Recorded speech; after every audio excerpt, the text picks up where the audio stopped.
어머니, 오늘은 오지 마세요. 창피하니까요. 저분 박순자 여사님 맞습니까? 제 은인을 이제야 뵙습니다. 시작하기 전에요. 구독과 좋아요 한번 눌러주시면 저에게 정말 큰 힘이 됩니다. 여러분의 응원이 다음 이야기를 이어갑니다. 오늘 사연 시작하겠습니다. 경상북도 깊은 산골, 푸른 산자락에 둘러싸인 작은 마을에 박순자는 살고 있었습니다. 68의 나이에도 허리는 꼿꼿했고 손은 거칠었지만 마음만큼은 누구보다 따뜻한 어머니였죠. 오래된 농가 한옥은 세월의 흔적이 고스란히 남아 있었지만 순자에게는 평생을 함께한 소중한 보금자리였습니다.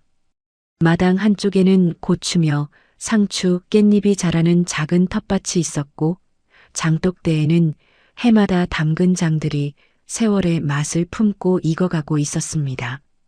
순자는 혼자였습니다.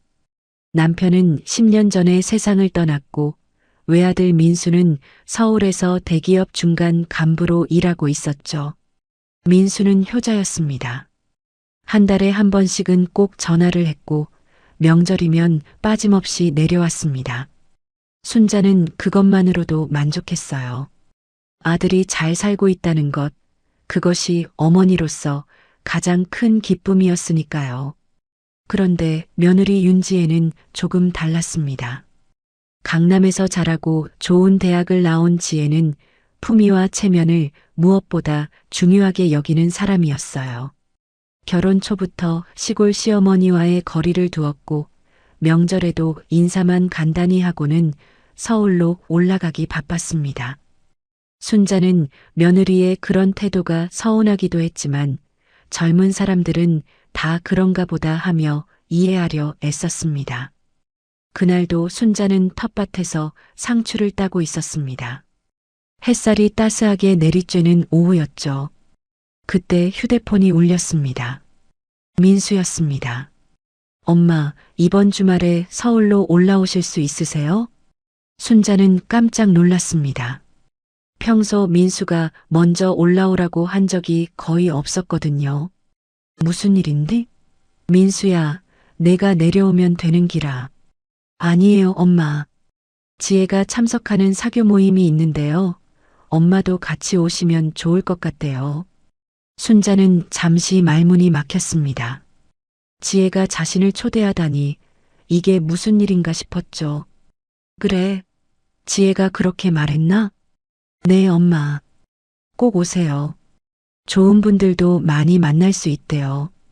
전화를 끊고 나서 순자는 한참을 멍하니 서 있었습니다. 기쁘기도 했지만 한편으로는 불안했어요. 지혜가 왜 갑자기 자신을 초대했을까? 혹시 무슨 일이 있는 건 아닐까 하는 생각이 들었습니다. 그날 저녁 순자는 장롱을 열어 옷을 꺼내 보았습니다. 몇 년 전 민수가 생일 선물로 사준 남색 한복이 있었죠. 한 번도 제대로 입어본 적이 없는 고이 간직해둔 옷이었습니다. 순자는 그 한복을 꺼내 조심스럽게 다림질을 했습니다. 주름 하나 없이 반듯하게 펴진 한복을 보며 순자는 작은 미소를 지었습니다. 지혜가 나 같은 촌사람을 왜 부르긴 했을까? 그래도 며느리가 챙겨주니 고맙네. 하지만 마음 한구석에서는 묘한 불편함이 피어올랐습니다. 서울 사람들, 그것도 지혜의 친구들 앞에 서는 것이 두렵기도 했어요.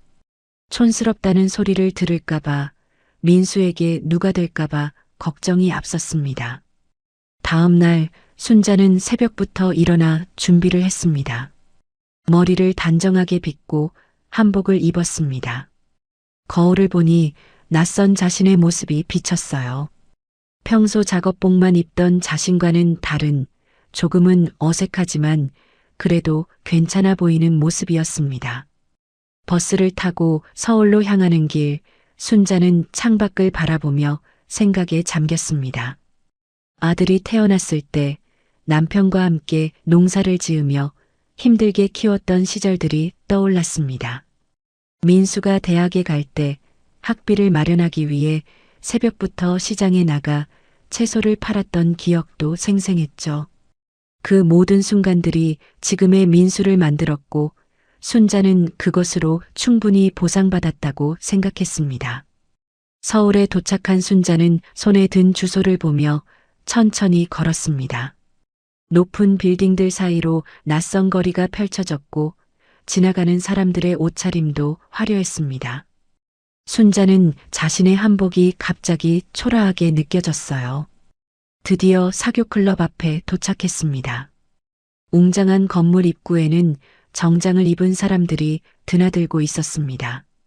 순자는 숨을 고르며 안으로 들어서려는 순간 멀리서 지혜가 보였습니다. 새하얀 정장을 입고 서 있는 지혜의 모습은 우아했지만 그 표정은 웃음이 아니었습니다. 순자는 반갑게 손을 흔들며 다가갔습니다. 하지만 지혜는 순자를 보자마자 얼굴이 굳어졌습니다. 지혜는 순자를 보자마자 재빨리 주변을 둘러보았습니다. 다행히 아직 아는 사람들은 보이지 않았어요.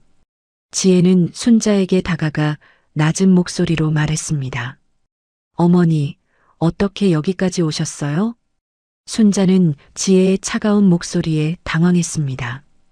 분명 민수가 지혜가 초대했다고 말했는데 지금 지혜의 태도는 전혀 반갑지 않은 것처럼 보였거든요. 민수가 그러던데 내가 오라고 했다며? 지혜는 잠시 입술을 깨물었습니다. 그리고는 더욱 낮은 목소리로 말했습니다. 어머니, 오늘은 그냥 돌아가시는 게 좋을 것 같아요. 순자의 가슴이 철렁 내려앉았습니다. 무슨 말인지 이해가 되지 않았어요. 분명 민수가 지혜가 초대했다고 했는데 왜 갑자기 돌아가라는 건지 알 수가 없었습니다. 어째서? 민수가 분명히. 지혜는 다시 한번 주변을 살폈습니다.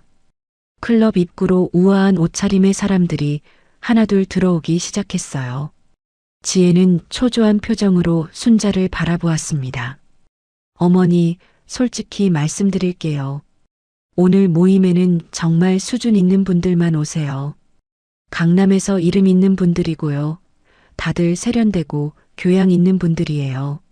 순자는 지혜가 무슨 말을 하려는 건지 어렴풋이 느껴졌습니다. 가슴 한쪽이 서늘해졌어요. 지혜는 망설이다가 결국 입을 열었습니다. 어머니 같은 촌스러운 분이 오시면 제가 창피해요. 사람들이 뭐라고 할지 몰라요. 그러니까 오늘은 그냥 돌아가세요. 순자의 손이 떨렸습니다. 평생 살면서 이런 말을 들어본 적이 없었어요. 아니, 들어봤다 해도 이렇게 가슴 깊이 박히는 말은 처음이었습니다. 며느리의 입에서 나온 말이기에 더욱 아팠습니다. 내가 촌스럽다고? 지혜는 고개를 돌렸습니다. 순자의 눈을 마주칠 수가 없었어요. 어머니, 이해해 주세요. 제 입장도 생각해 주셔야죠. 여기는 서울이고 다들 저를 어떻게 볼지. 순자는 억지로 미소를 지었습니다. 눈가에 눈물이 맺혔지만 꾹 참았어요. 며느리 앞에서 약한 모습을 보이고 싶지 않았습니다. 그래, 알겠다. 괜히 민수까지 곤란하게 만들면 안 되지. 내가 생각이 짧았구나. 순자는 천천히 몸을 돌렸습니다. 새벽부터 정성껏 다린 한복이 갑자기 너무나 초라하게 느껴졌어요. 이 옷을 입고 서울까지 온 자신이 한없이 작아 보였습니다. 한 걸음 한 걸음 발걸음을 옮기는데 눈물이 뺨을 타고 흘러내렸습니다. 순자는 재빨리 손으로 눈물을 닦았어요. 지혜가 볼까봐, 지나가는 사람들이 볼까봐 서둘러 닦아냈습니다. 그때였습니다. 뒤에서 굵고 위험 있는 남성의 목소리가 들렸습니다. 저기, 잠깐만요. 혹시 방금 오신 분 박순자 여사님 아니신가요? 순자는 멈춰섰습니다. 뒤를 돌아보니 70 중반쯤 되어 보이는 남성이 서 있었어요. 정갈한 양복 차림에 은발이 단정한 품격 있는 인상의 노인이었습니다. 지혜는 그 남성을 보자마자 얼굴이 새하얗게 질렸습니다. 회장님, 어떻게? 그 남성은 모임의 회장인 정혜진이었습니다. 서울 사교계에서 명성이 높고 여러 사회단체를 이끄는 영향력 있는 인물이었죠. 지혜가 이 모임에 참석하게 된 것도 정혜진 회장의 초대 덕분이었습니다. 정혜진은 순자를 향해 천천히 다가왔습니다. 그의 눈빛은 놀라움과 반가움으로 가득했어요. 정말 박순자 여사님 맞으시죠? 제가 평생 찾아 헤맸던 분을. 순자는 어리둥절한 표정으로 정혜진을 바라보았습니다. 본 적이 있는 얼굴 같기도 하고 아닌 것 같기도 했어요. 지혜는 급히 끼어들었습니다. 회장님, 저분은 제 시어머니시긴 한데요. 어떻게 아시는지. 정혜진은 지혜의 말을 자르듯 말했습니다. 시어머니라고요? 어머니, 그럼 당신이 윤지혜 씨의? 순자는 고개를 끄덕였습니다. 네, 제 며느리입니다. 정혜진은 깊은 한숨을 쉬었습니다. 그의 눈가에 눈물이 맺혔어요. 세상에 이럴 수가. 내가 그토록 찾아 헤맸던 은인을 이렇게 만나다니. 지혜는 믿을 수 없다는 표정으로 두 사람을 번갈아 보았습니다. 주변에 모여드는 사람들의 시선도 느껴졌어요.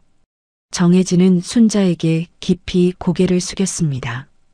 여사님, 혹시 30년 전 겨울 산길에서 트럭 사고를 기억하시나요? 순자는 잠시 생각에 잠겼습니다. 그리고는 희미하게 기억이 떠올랐어요. 아, 그때 폭설이 내리던 날 말씀이신가요? 정혜진은 고개를 끄덕이며 말했습니다. 맞습니다.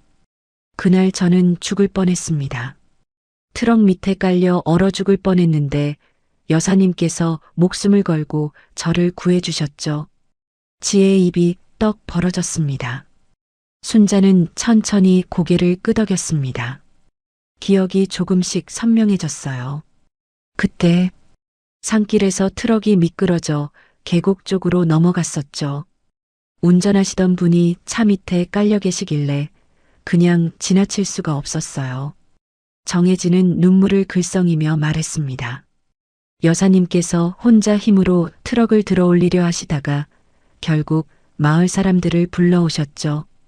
그때 여사님이 아니었다면 저는 그 추운 겨울 산속에서 얼어 죽었을 겁니다. 순자는 손을 저었습니다. 아니에요. 그때 일은 당연한 거였어요. 누구라도 그렇게 했을 거예요. 하지만 정혜진은 고개를 저었습니다.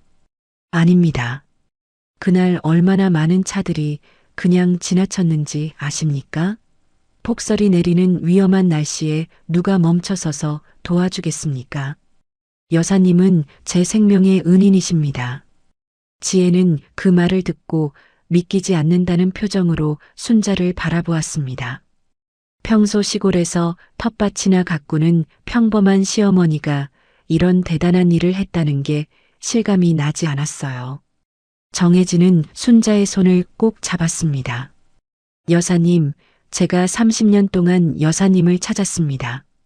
당시에는 혼란스러운 상황이라 제대로 인사도 못 드렸고 성함도 제대로 못 여쭤봤어요. 그저 박씨 성을 가진 분이라는 것만 알았죠. 순자는 쑥스러운 듯 고개를 숙였습니다. 저는 그냥 사람 목숨이 걸린 일인데 당연히 해야 할 일을 했을 뿐이에요. 정혜진은 고개를 저으며 말했습니다.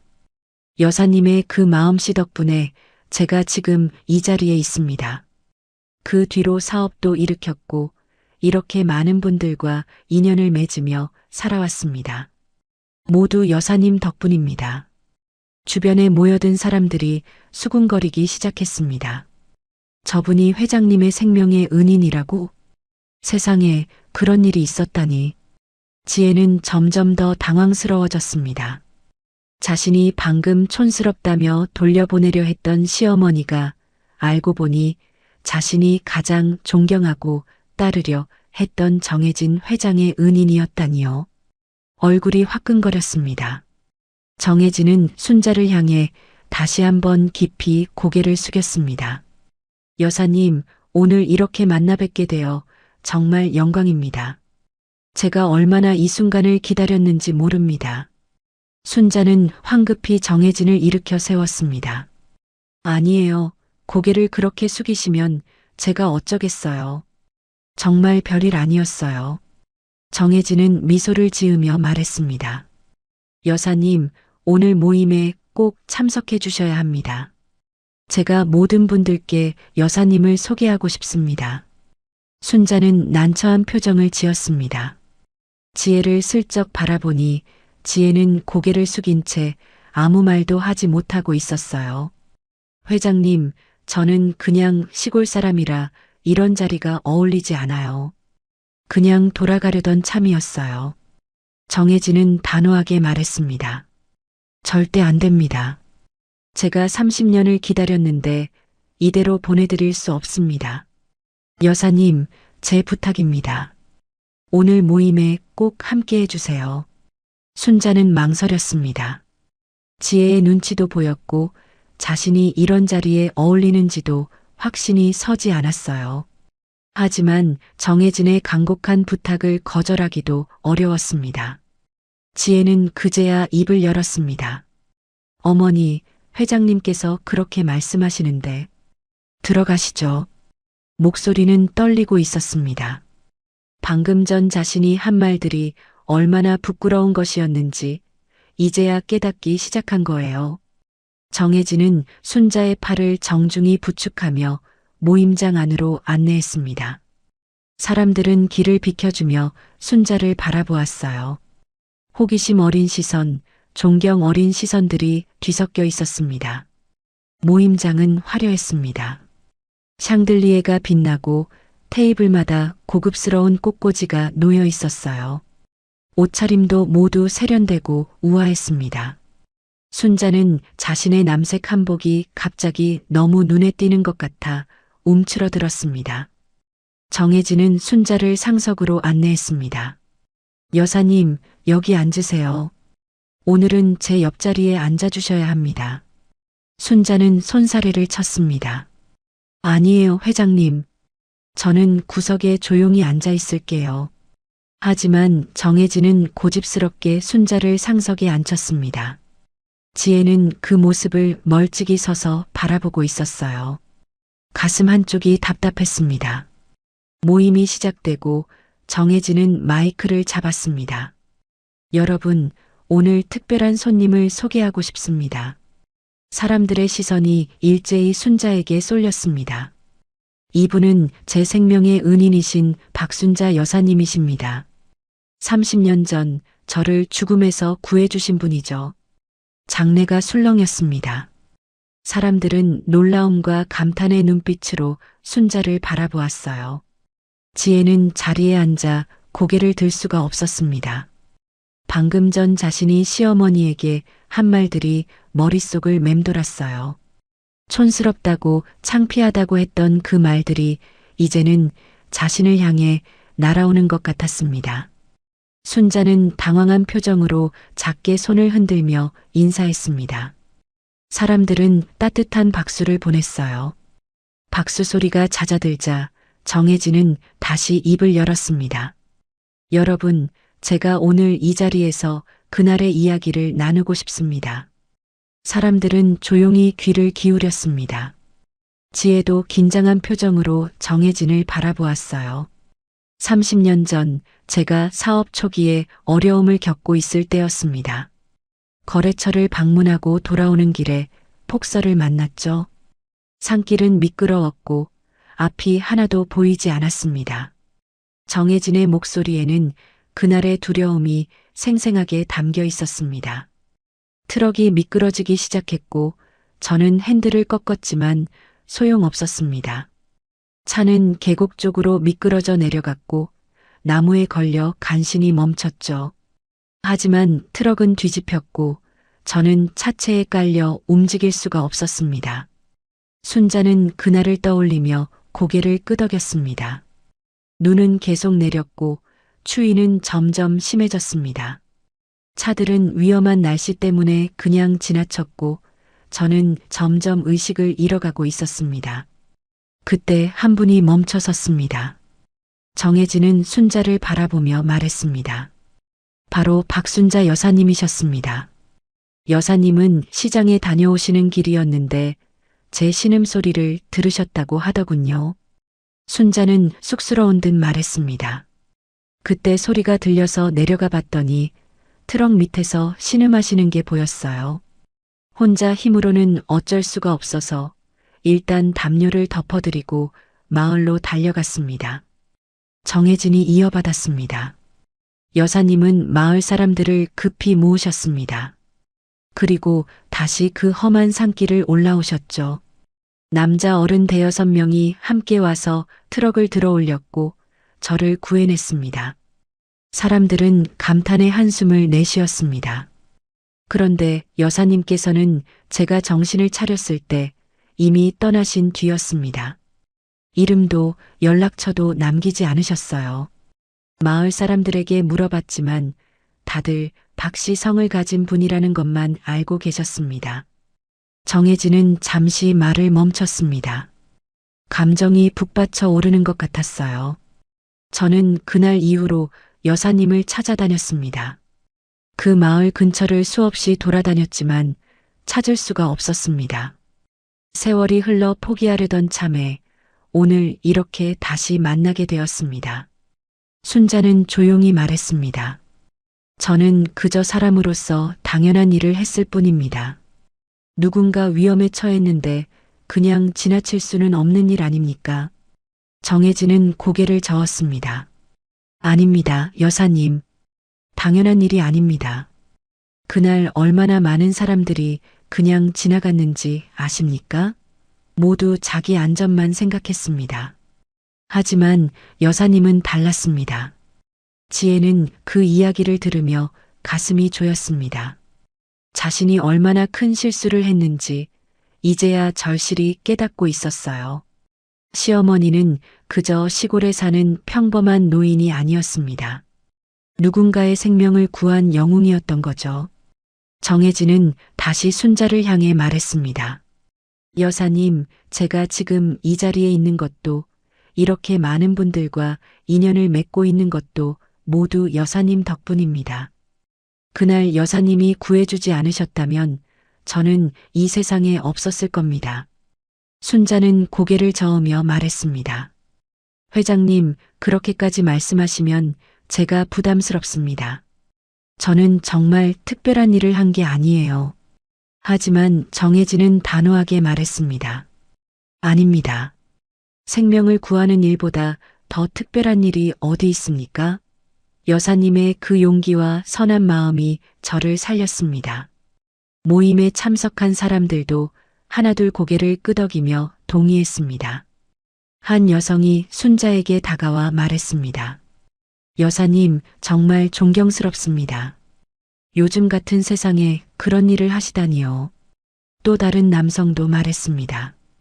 여사님 같은 분이 계시기에 세상이 아직 따뜻한 거겠죠.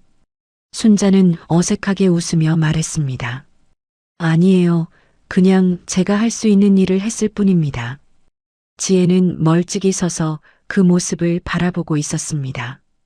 사람들이 시어머니를 존경하는 눈빛으로 바라보는 것이 보였어요. 자신이 촌스럽다며 돌려보내려 했던 바로 그분을 지금 이 자리에 모든 사람들이 존경하고 있었습니다. 정혜진은 순자의 손을 다시 한번 꼭 잡았습니다. 여사님, 제가 평생 갚아도 이 은혜를 다 갚을 수 없을 것 같습니다. 하지만 제가 할 수 있는 일이 있다면 무엇이든 하고 싶습니다. 순자는 손을 저으며 말했습니다. 회장님, 정말 괜찮습니다. 저는 지금도 충분히 행복하게 살고 있어요. 정혜진은 미소를 지으며 말했습니다. 그래도 여사님, 앞으로 무슨 일이든 저에게 말씀해 주세요. 제가 도울 수 있는 일이라면 무엇이든 하겠습니다. 순자는 고개를 끄덕였습니다. 정혜진의 진심이 느껴졌어요. 지혜는 자리에 앉아 고개를 숙이고 있었습니다. 자신이 한 일이 얼마나 부끄러운 것인지 이제는 도저히 부정할 수가 없었습니다. 모임이 본격적으로 시작되었습니다. 사람들은 테이블에 둘러앉아 이야기를 나누기 시작했어요. 하지만 시선은 자꾸만 순자에게로 향했습니다. 정혜진 회장의 생명의 은인이라는 사실이 모임의 가장 큰 화제가 되어버렸죠. 지혜는 친구들과 함께 한쪽 테이블에 앉아 있었습니다. 평소라면 자신이 중심이 되어 대화를 이끌었을 텐데 오늘은 달랐어요. 친구들은 모두 순자에 대한 이야기만 하고 있었습니다. 지혜야, 시어머님이 그런 대단한 분이셨어? 너 한 번도 말한 적 없잖아. 한 친구가 호기심 어린 눈빛으로 물었습니다. 지혜는 어색하게 웃으며 말했습니다. 응, 나도. 오늘 처음 알았어. 또 다른 친구가 말했습니다. 부럽다. 그런 훌륭하신 시어머니를 두다니. 우리 시어머니는 맨날 잔소리만 하시는데 지혜는 아무 말도 할 수가 없었습니다. 훌륭한 시어머니를 두었다고요? 자신은 불과 1시간 전에 그분을 촌스럽다며 돌려보내려 했는데 말이죠. 그때 한 친구가 조심스럽게 물었습니다. 근데 지혜야, 시어머님이 오늘 여기 오신 거 알고 있었어? 지혜는 목이 메었습니다. 어떻게 대답해야 할지 몰랐어요. 응, 알고 있었어. 그럼 왜 우리한테 미리 말 안 했어? 회장님 은인이시라고 했으면 우리도 더 잘 모실 수 있었잖아. 지혜는 입술을 깨물었습니다. 말할 수가 없었어요. 자신이 시어머니를 부끄러워했다는 사실을, 돌려보내려 했다는 사실을 어떻게 말할 수 있겠습니까? 그때 다른 테이블에서 한 여성의 목소리가 들렸습니다. 저 한복 정말 멋지지 않아? 요즘은 저렇게 단정하게 한복 입는 분들 보기 힘든데. 맞아, 품이 있어 보여. 역시 나이 드신 분들이 한복 입으면 정말 우아해. 지혜는 그 말을 듣고 가슴이 철렁했습니다.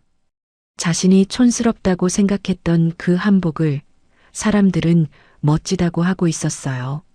잠시 후 지혜는 화장실로 갔습니다. 거울 앞에 서서 자신의 얼굴을 바라보았어요.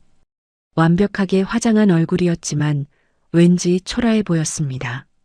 화장실에서 나오는데 복도에서 두 여성이 대화하는 소리가 들렸습니다. 박순자 여사님 정말 대단하시지 않아? 그러게. 저런 분이 진짜 품격 있는 거야. 돈이나 외모가 아니라 사람의 본질 말이야. 지혜는 그 자리에 얼어붙었습니다. 다른 여성이 말했습니다. 근데 며느리는 좀 이상하더라. 저렇게 훌륭하신 시어머니를 왜 숨기고 있었을까? 그러게 말이야. 나 같으면 자랑하고 다닐 텐데. 지혜는 더 이상 듣고 싶지 않았습니다. 재빨리 그 자리를 벗어나 모임장으로 돌아왔어요. 모임장 한쪽 구석으로 가서 숨을 고르고 있는데 갑자기 민수가 나타났습니다. 그의 얼굴은 굳어 있었어요. 지혜야, 나 좀 봐. 민수는 지혜의 팔을 잡고 조용한 곳으로 이끌었습니다. 민수야, 무슨... 민수는 지혜를 똑바로 바라보며 물었습니다. 너 엄마한테 뭐라고 했어? 지혜는 가슴이 철렁 내려앉았습니다. 무슨 말이야? 나는... 민수는 목소리를 낮추며 말했습니다. 아까 엄마가 혼자 서 계시길래 왜 안으로 안 들어오시냐고 물었더니 며느리가 돌아가라고 했대. 그게 사실이야? 지혜는 입을 열 수가 없었습니다. 민수는 믿을 수 없다는 표정으로 말했습니다. 설마 내가 우리 엄마한테 그런 말을 했어? 촌스럽다고? 창피하다고? 지혜는 고개를 돌렸습니다. 민수의 눈을 볼 수가 없었어요. 민수야, 나는 그냥... 민수는 화가 난 목소리로 말했습니다. 그냥이 뭐야? 우리 엄마가 얼마나 마음 상하셨을 것 같아? 지혜는 눈물이 핑 돌았습니다. 나도 몰랐잖아. 어머니가 그런 분인 줄. 민수는 지혜의 말을 끊었습니다. 그런 분인 줄 몰랐으면 어때? 설사 회장님 은인이 아니었다 해도 우리 엄마는 여전히 우리 엄마야. 내 남편의 어머니라고. 지혜는 아무 말도 할 수 없었습니다. 민수는 목소리를 낮추며 말했습니다. 지혜야, 너 알아? 우리 엄마가 내 대학 등록금 마련하려고 얼마나 고생하셨는지. 새벽같이 일어나서 시장에 나가 채소 팔고 밤늦게까지 일하셨어. 지혜는 고개를 숙였습니다. 너 직장 구할 때도 우리 결혼할 때도 엄마가 다 도와주셨어. 시골집 땅까지 팔아서 우리 전세금 보태주신 거 알아? 지혜는 그 사실을 몰랐습니다. 민수가 한 번도 말해준 적이 없었거든요. 그런 엄마한테 내가 촌스럽다고, 창피하다고 했어? 민수의 목소리는 떨리고 있었습니다. 화가 났지만 동시에 서러움도 묻어나왔어요. 지혜는 눈물을 참으며 말했습니다. 미안해, 민수야. 나도 정말. 민수는 한숨을 쉬며 말했습니다. 미안하다고 나한테 말하지 마. 엄마한테 가서 말해. 그 순간 멀리서 정혜진 회장이 마이크를 잡는 소리가 들렸습니다. 여러분, 다시 한번 박순자 여사님께 감사의 박수를 부탁드립니다. 박수 소리가 장내에 울려 퍼졌습니다. 지혜는 그 소리를 들으며 눈물을 흘렸어요. 지혜는 눈물을 닦으며 모임장 안으로 들어갔습니다. 순자는 여전히 상석에 앉아 사람들과 이야기를 나누고 계셨어요. 편안한 미소를 지으며 고개를 끄덕이는 모습이 보였습니다. 민수는 지혜를 따라 들어오지 않았습니다. 혼자 복도에 남아 생각을 정리하고 있었어요. 지혜는 자리에 앉아 시어머니를 바라보았습니다. 저렇게 자연스럽게 당당하게 사람들과 어울리는 모습을 보니 마음이 더 무거워졌어요. 자신이 촌스럽다고 했던 그분이 지금 이 자리에서 가장 빛나고 계셨습니다. 한 남성이 순자에게 물었습니다. 여사님, 시골에서는 어떻게 지내세요? 순자는 편안하게 대답했습니다. 그냥 텃밭 가꾸고 김치 담그고 그렇게 살지요. 특별한 건 없어요. 그래도 외롭지는 않으세요? 순자는 잠시 생각하다 말했습니다. 가끔은 외롭죠. 하지만 마을 사람들도 있고 아들이 전화도 하고 그러니까 괜찮아요. 정혜진이 말했습니다.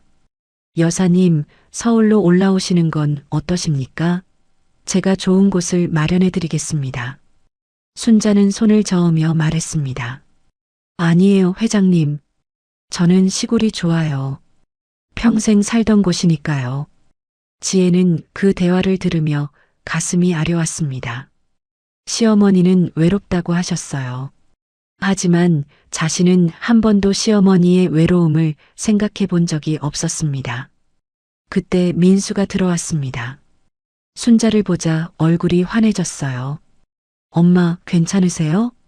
순자는 아들을 보며 미소 지었습니다. 그래, 괜찮다. 좋은 분들을 많이 만났네. 민수는 어머니 옆에 앉았습니다. 그리고는 지혜를 돌아보았어요. 지혜는 고개를 숙이고 있었습니다. 정혜진이 말했습니다. 민수 씨, 정말 훌륭하신 어머님을 두셨습니다. 자랑스러우시겠어요. 민수는 어머니의 손을 꼭 잡으며 말했습니다. 네, 저는 항상 자랑스럽습니다. 우리 엄마는 제 영웅이에요. 순자는 쑥스러운 듯 아들의 손을 두드렸습니다. 뭔 소리야, 얘가. 사람들 앞에서. 하지만 순자의 눈가에는 눈물이 맺혀 있었어요. 아들의 말 한마디가 얼마나 큰 위로가 되는지 모르는 사람은 없었습니다. 민수는 정혜진을 향해 말했습니다. 회장님, 우리 엄마는 평생 남을 위해 사셨어요. 이웃이 아프면 밤새 간호하고 마을에 일이 있으면 제일 먼저 나서셨죠. 순자는 황급히 말했습니다. 아니야, 그냥 당연한 일을 했을 뿐이야. 민수는 고개를 저었습니다. 아니에요, 엄마. 당연한 게 아니에요. 요즘 세상에 그렇게 사는 사람이 얼마나 됩니까? 민수의 목소리는 떨리고 있었습니다. 엄마는 나 키우시느라 당신 인생을 다 바치셨어요. 내가 공부할 수 있었던 것도 지금 이렇게 살 수 있는 것도 다 엄마 덕분입니다. 순자는 눈물을 닦으며 말했습니다. 그만해라, 민수야. 엄마가 자식 키우는 게 당연한 거지. 하지만 민수는 멈추지 않았습니다. 엄마는 새벽같이 일어나서 버스 타고 시장에 가셨어요. 하루 종일 서서 채소 팔고 밤늦게 돌아오셨죠. 그렇게 번 돈으로 제 학비를 내셨어요. 주변 사람들은 조용히 그 이야기를 들었습니다. 제가 대학 들어갈 때 엄마는 집 뒤편 논을 팔았어요. 평생 아끼시던 땅이었는데 아무 말씀 없이 파셨어요. 나중에 알고 얼마나 울었는지 몰라요. 순자는 아들의 손을 꼭 잡았습니다. 괜찮다, 민수야. 그때 그게 최선이었어. 민수는 어머니를 바라보며 말했습니다. 엄마, 제가 결혼할 때도요. 엄마는 시골집 땅까지 팔아서 저희 전세금을 보태주셨어요. 저는 그것도 나중에 알았어요. 지혜는 깜짝 놀라 고개를 들었습니다. 그 사실을 정말 몰랐거든요. 민수는 지혜를 보며 말했습니다. 지혜야, 우리가 강남에 전세 얻을 수 있었던 거 기억나? 그게 다 엄마 덕분이야. 엄마가 평생 아끼시던 땅을 파셨어. 지혜는 입을 다물지 못했습니다. 충격이었어요. 자신이 살고 있는 집이 시어머니의 희생으로 마련된 것이었다니. 순자는 민수를 진정시키며 말했습니다. 그만해라, 얘야. 지혜한테 뭐라 하지 마라. 애가 몰라서 그랬지. 하지만 그 말이 오히려 더 큰 울림을 주었습니다. 며느리가 자신을 부끄럽게 여겼는데도 순자는 며느리를 감싸고 있었던 거죠. 한 여성이 조용히 말했습니다. 저런 분이 진짜 어른이시네요. 다른 남성도 고개를 끄덕이며 말했습니다. 인품이 정말 대단하십니다. 지혜는 눈물이 주르르 흘러내렸습니다. 더 이상 참을 수가 없었어요. 자신이 한 일이 한 말이 얼마나 부끄러운 것인지 이제야 뼈저리게 느껴졌습니다. 정혜진이 순자에게 말했습니다. 여사님, 정말 존경스럽습니다. 자식을 위해 모든 것을 바치시고도 그것을 당연하게 여기시는 그 마음이요. 순자는 고개를 저었습니다. 아니에요, 회장님. 저는 그저 엄마로서 해야 할 일을 했을 뿐입니다. 민수는 어머니를 꼭 안았습니다. 엄마, 사랑해요. 정말 감사해요. 순자는 아들의 등을 토닥이며 말했습니다. 그래, 고맙다. 엄마도 너 사랑한다. 지혜는 그 모습을 보며 조용히 울고 있었습니다. 모임이 막바지에 이르렀습니다. 정혜진은 다시 한번 마이크를 잡았어요. 사람들의 시선이 일제히 그에게 향했습니다. 여러분, 오늘 정말 특별한 날입니다. 제가 30년 동안 찾아 헤매던 은인을 만났으니까요. 사람들은 조용히 귀를 기울였습니다. 저는 오늘 이 자리에서 여러분께 박순자 여사님을 정식으로 소개하고 싶습니다. 저를 죽음에서 구해주신 분이자 제가 가장 존경하는 분입니다. 정혜진은 순자를 향해 손을 내밀었습니다. 여사님, 잠깐 이리 나와주시겠습니까? 순자는 당황하며 손을 저었습니다. 아니에요, 회장님. 괜찮아요. 하지만 정혜진은 단호했습니다. 여사님, 제 부탁입니다. 꼭 나와주세요. 민수가 어머니를 부축하며 일으켰습니다.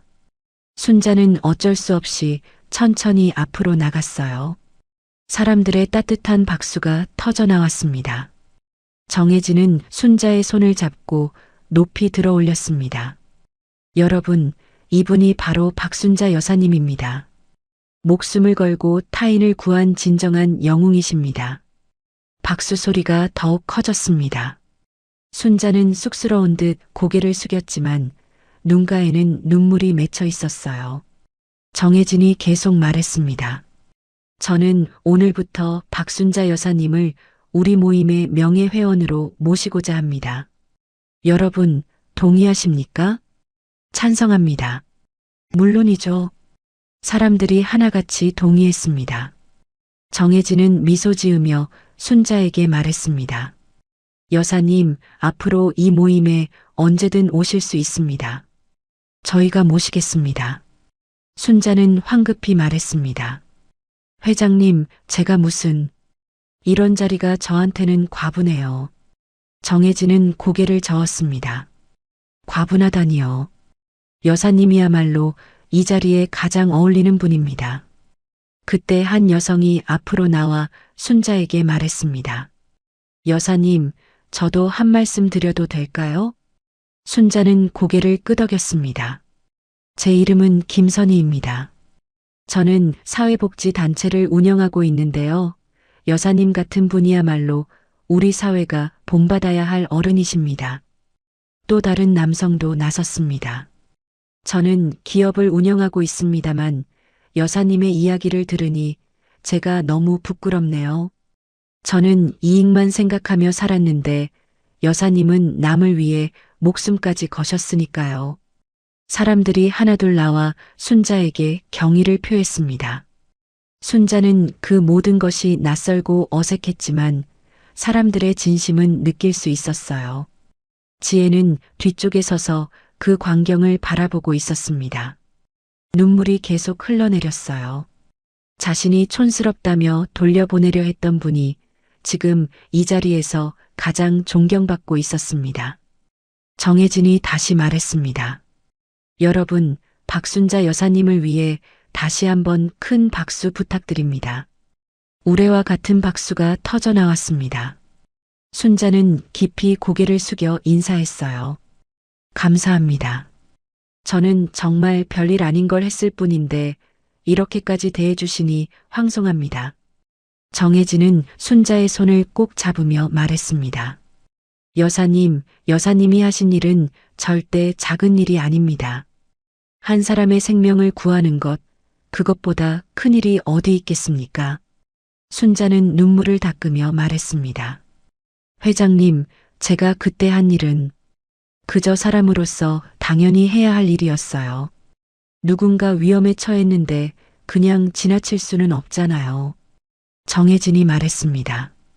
그 당연함을 실천하는 사람이 얼마나 되겠습니까? 대부분 사람들은 위험하다고 귀찮다고 외면합니다. 하지만 여사님은 달랐습니다. 순자는 조용히 말했습니다. 저도 무서웠어요. 그날 눈은 계속 내렸고 날은 어두워지고 있었죠. 혼자서는 어쩔 수 없다는 걸 알았어요. 사람들은 숨죽이며 순자의 말을 들었습니다. 하지만 그냥 지나칠 수가 없었어요. 저 밑에 사람이 죽어가고 있는데 어떻게 모른 척하고 갈 수 있겠어요. 순자의 목소리는 떨리고 있었습니다. 그래서 일단 담요를 덮어드리고 마을로 뛰어갔어요. 숨이 차고 다리가 후들거렸지만 계속 뛰었습니다. 민수는 어머니의 이야기를 듣고 눈시울이 붉어졌습니다. 그 이야기를 처음 듣는 거였어요. 마을 사람들을 모아 다시 산으로 올라갔을 때 회장님은 의식을 잃고 계셨어요. 남자 어른들이 힘을 합쳐 트럭을 들어 올렸고 겨우 구해냈죠. 정혜진은 순자의 손을 꼭 잡았습니다. 여사님, 그날 여사님이 아니었다면 저는 정말 죽었을 겁니다. 순자는 고개를 저었습니다. 다행히 살아나셨잖아요. 그것만으로도 충분해요. 정혜진은 눈물을 닦으며 말했습니다. 여사님, 제가 평생 이 은혜를 잊지 않겠습니다. 그때 지혜가 앞으로 나왔습니다. 사람들은 놀라며 지혜를 바라보았어요. 지혜의 얼굴은 눈물로 범벅이 되어 있었습니다. 어머니, 순자는 지혜를 보며 놀랐습니다. 지혜는 순자 앞에서 무릎을 꿇었습니다. 사람들이 숨을 죽였어요. 어머니, 정말 죄송합니다. 지혜의 목소리는 떨리고 있었습니다. 제가 정말 잘못했어요. 어머니를 촌스럽다고 창피하다고 했던 제가 너무 부끄럽습니다. 순자는 황급히 지혜를 일으키려 했습니다. 지혜야, 일어나거라. 사람들이 다 보잖니. 하지만 지혜는 고개를 저었습니다. 아니에요, 어머니. 제가 어머니께 얼마나 큰 잘못을 했는지 이제야 알았어요. 지혜는 눈물을 흘리며 말했습니다. 어머니, 저는 정말 철없고 모자란 사람이었어요. 어머니가 저희를 위해 얼마나 많은 것을 희생하셨는지 오늘에야 알았습니다. 순자는 지혜의 손을 잡았습니다. 일어나거라, 지혜야. 사람이 살다 보면 실수도 하는 법이야. 하지만 지혜는 고개를 저었습니다. 아니에요, 어머니. 이건 실수가 아니에요. 제가 어머니를 무시했어요. 어머니의 마음을 짓밟았어요. 지혜의 목소리는 떨리고 있었습니다. 어머니가 우리 집 전세금을 위해 땅까지 파셨다는 것도 오늘 처음 알았어요. 저는 그것도 모르고 어머니를 부끄러워했어요. 순자는 지혜를 일으켜 세웠습니다. 그만하자, 지혜야. 내가 몰라서 그랬지. 일부러 그런 건 아니잖니. 지혜는 순자를 꼭 안았습니다. 어머니, 정말 죄송해요. 용서해 주세요. 순자는 지혜의 등을 토닥이며 말했습니다. 괜찮아, 지혜야. 중요한 건 내가 이렇게 깨닫고 돌아온 거야. 그것만으로도 충분해. 민수도 두 사람에게 다가왔습니다. 세 사람은 서로를 안으며 울었어요. 사람들은 조용히 그 모습을 지켜보았습니다. 정혜진이 말했습니다. 저런 게 진짜 가족이죠. 실수를 용서하고 서로를 이해하는 것.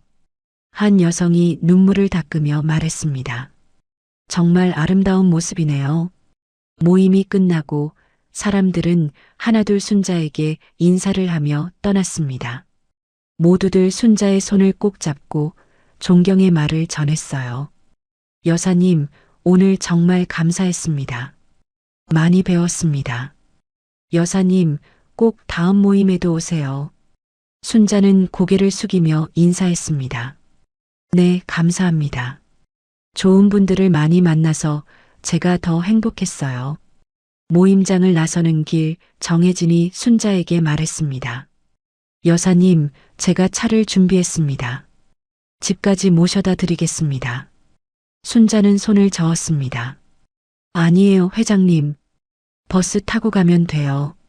정혜진은 고개를 저었습니다. 그럴 순 없죠. 제 은인을 버스에 태울 수는 없습니다. 결국 순자는 정혜진의 차를 타고 집으로 향했습니다. 민수와 지혜도 함께였어요. 차 안에서 지혜는 순자의 손을 꼭 잡고 있었습니다. 말없이 손만 잡고 있었지만 그 손길에는 사과와 후회가 가득했습니다. 순자는 지혜의 손을 다정하게 쓰다듬으며 말했습니다. 지혜야, 너무 자책하지 마라. 사람은 누구나 실수를 하는 법이야. 지혜는 고개를 끄덕이며 눈물을 흘렸습니다. 어머니, 제가 정말 철이 없었어요. 순자는 미소 지었습니다. 이제 알았으면 됐어. 중요한 건 앞으로야. 경북 산골에 도착했을 때는 이미 해가 저물고 있었습니다. 순자의 집은 여전히 평화로웠어요. 텃밭의 채소들이 저녁바람에 흔들리고 있었습니다. 정혜진은 집을 둘러보며 말했습니다. 여사님, 이렇게 조용하고 아름다운 곳에서 사시는군요. 순자는 고개를 끄덕였습니다. 네, 평생 살던 곳이라 정이 많이 들었어요. 정혜진은 순자에게 명함을 건넸습니다. 여사님, 무슨 일이든 언제든지 연락 주세요. 제가 할 수 있는 일이라면 무엇이든 돕겠습니다. 순자는 명함을 받으며 말했습니다. 감사합니다, 회장님.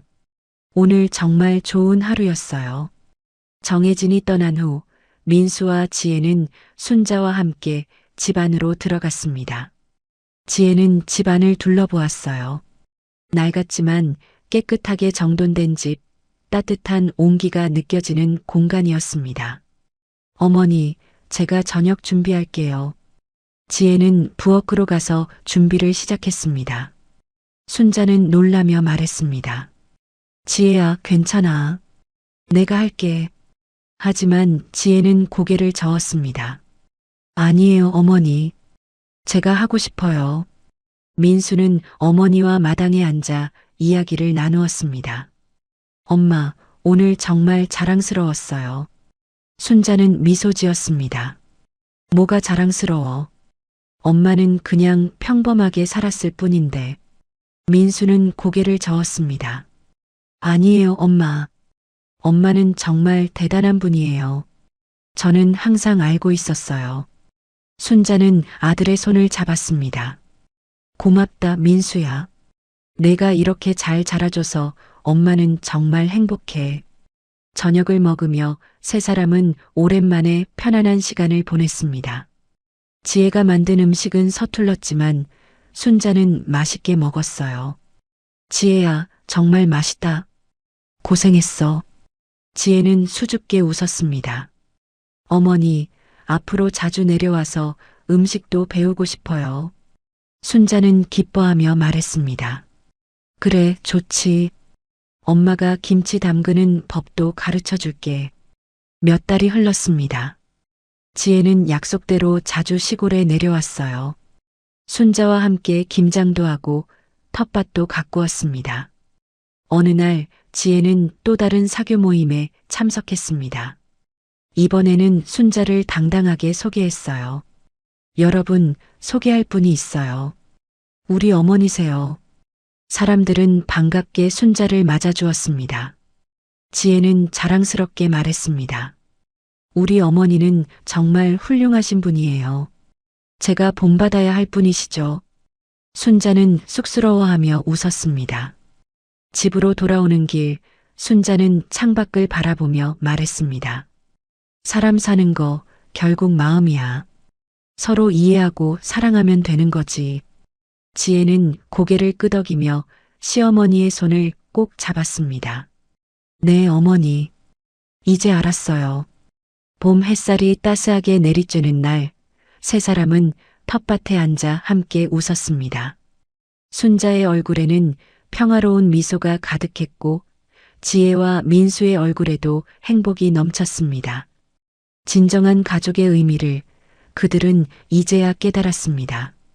귀한 시간 내어 이 영상을 함께 해주셔서 진심으로 감사합니다.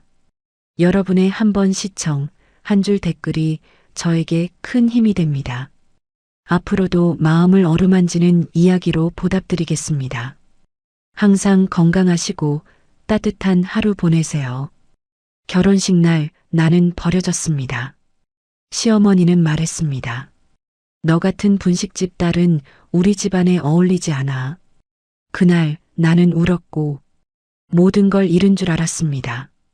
하지만 1년 뒤 그 여자가 내 앞에 무릎 꿇었습니다. 왜냐고요? 이제 그 회사의 주인은 나니까요.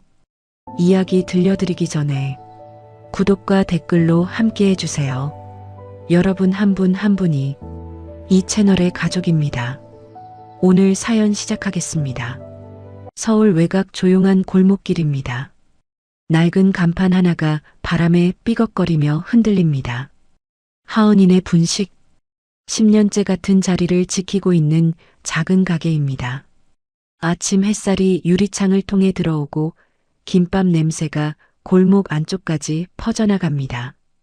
이하은은 앞치마를 두르고 김밥을 말고 있습니다. 33세 하은은 이른 새벽부터 일어나 재료를 준비합니다.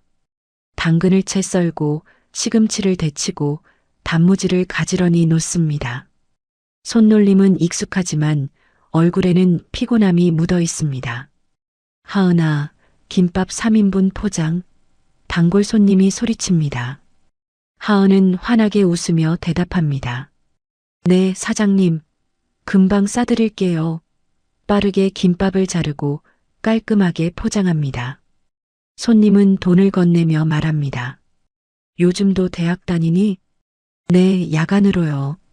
경영학과예요. 하은이 수줍게 대답합니다. 대단하다, 정말. 낮에 가게하고 밤에 공부하고. 손님이 감탄하며 가게를 나갑니다. 하은은 혼자 남아 설거지를 합니다. 찬물에 손이 시리지만 참습니다. 거울에 비친 자신의 얼굴을 봅니다. 젊은 나이지만 이마에는 주름이 생겼고 손은 거칠어졌습니다. 하지만 하은은 포기하지 않았습니다. 꿈이 있으니까요. 오후 5시 가게 문을 닫고 하은은 대학으로 향합니다. 지하철을 타고 1시간. 야간 대학 강의실에 도착합니다. 경영학 수업입니다. 하은은 앞자리에 앉아 열심히 필기합니다. 졸음이 와도 참습니다. 이 공부가 언젠가 더 나은 삶을 가져다 줄 거라 믿으니까요. 수업이 끝나고 집으로 돌아가는 길, 하은의 휴대폰이 울립니다. 박준호입니다. 하은의 얼굴이 환해집니다. 여보세요? 하은아, 지금 어디야? 준호의 목소리는 따뜻합니다. 학교 끝나고 집 가는 중이에요. 왜요? 하은이 웃으며 묻습니다. 잠깐 보고 싶어서. 역 앞에서 기다릴게. 준호의 말에 하은은 발걸음이 빨라집니다. 역 앞에서 준호가 기다리고 있습니다. 35의 준호는 중견 건설회사에 다니는 성실한 남자입니다. 하은을 보자 환하게 웃습니다. 고생했어. 아니에요. 괜찮아요. 하은이 준호의 팔을 잡습니다. 두 사람은 근처 카페로 갔습니다. 따뜻한 커피를 마시며 하은은 행복했습니다. 준호와 함께 있으면 모든 피로가 사라지는 것 같습니다. 하은아. 준호가 조심스럽게 말을 꺼냅니다. 우리 이제 결혼 이야기 좀 해볼까? 하은의 눈이 커졌습니다. 정말요? 응. 나도 이제 35이고 너도 33이잖아. 결혼할 때 된 것 같아. 준호가 하은의 손을 잡습니다. 하은의 눈에 눈물이 고입니다. 행복의 눈물입니다. 좋아요. 저도 정말 좋아요. 다음 주에 우리 부모님께 인사드리자. 괜찮지? 준호가 묻습니다. 하은은 잠시 망설입니다. 준호의 부모님, 특히 어머니 최미경, 소문으로 들었습니다. 까다롭고 체면을 중시한다고. 하지만 사랑하는 사람이니 괜찮을 거라고 스스로를 다독입니다. 네, 좋아요. 하은이 고개를 끄덕입니다. 일주일 후 하은은 준호의 집을 찾아갔습니다. 강남의 고급 아파트. 하은은 긴장한 채 현관 앞에 섰습니다. 손에는 정성껏 준비한 선물. 준호가 초인종을 눌렀습니다. 문이 열리고 최미경이 나타났습니다. 61살의 미경은 단정한 한복을 입고 있습니다. 차가운 눈빛으로 하은을 훑어봅니다. 어서 오세요. 미경의 목소리는 냉담합니다. 안녕하세요. 처음 뵙겠습니다. 이하은이라고 합니다. 하은이 깊이 인사합니다. 미경은 대답 없이 거실로 안내했습니다. 준호의 아버지도 앉아 있습니다. 분위기는 무겁습니다. 앉으세요. 미경이 차갑게 말합니다. 하은은 조심스럽게 앉았습니다. 하은 씨, 직업이 뭐라고 했죠? 미경이 물었습니다. 분식집을 운영하고 있습니다. 그리고 야간 대학에서 경영학을 공부하고 있고요. 하은이 떨리는 목소리로 대답합니다. 미경의 표정이 굳었습니다. 분식집이요? 네. 부모님께서 돌아가신 후 물려받아서. 하은이 말을 잇습니다. 미경이 준호를 쏘아봅니다. 준호야, 우리 잠깐 이야기 좀 하자. 두 사람은 안방으로 들어갔습니다. 하은은 거실에 홀로 남았습니다. 안방에서 목소리가 들립니다. 분식집 딸이라고? 너 정신이 있니? 미경의 목소리입니다. 엄마, 하은이는 좋은 사람이에요. 성실하고. 준호가 변명합니다. 안 돼. 우리 집안 체면이 있어. 분식집 며느리는 절대 안 돼. 미경의 목소리는 단호합니다. 하은은 거실에서 모든 것을 들었습니다. 가슴이 철렁 내려앉습니다. 눈물이 고이지만 참습니다. 잠시 후 두 사람이 나왔습니다. 미경이 차갑게 말합니다. 하은 씨, 죄송하지만 우리 집안과는 맞지 않는 것 같네요. 어머님, 하은이 떨리는 목소리로 말합니다. 엄마, 준호가 항의하지만 미경은 단호합니다. 하은은 자리에서 일어났습니다. 알겠습니다. 실례했습니다. 고개를 숙이고 집을 나왔습니다. 복도에서 하은은 눈물을 흘렸습니다. 엘리베이터를 기다리는 동안 온몸이 떨립니다. 나는 조용히 사랑하고 싶었을 뿐인데 그날 밤 이후 준호는 하은을 계속 설득했습니다. 하은아, 괜찮아. 엄마가 좀 까다로우시지만 시간이 지나면 마음 푸실 거야. 준호의 목소리는 낙관적이었습니다. 하은도 믿고 싶었습니다. 사랑하는 사람이니까요. 석 달이 지났습니다. 준호는 어머니를 설득하기 위해 애썼고 결국 미경이 마지못해 허락했습니다. 좋아. 결혼은 해라. 하지만 내 마음은 변하지 않을 거다. 차갑지만 허락은 허락이었습니다. 결혼 준비가 시작됐습니다. 하은은 행복했지만 동시에 불안했습니다. 미경의 차가운 태도는 여전했고 결혼 준비 과정에서도 하은을 무시했습니다.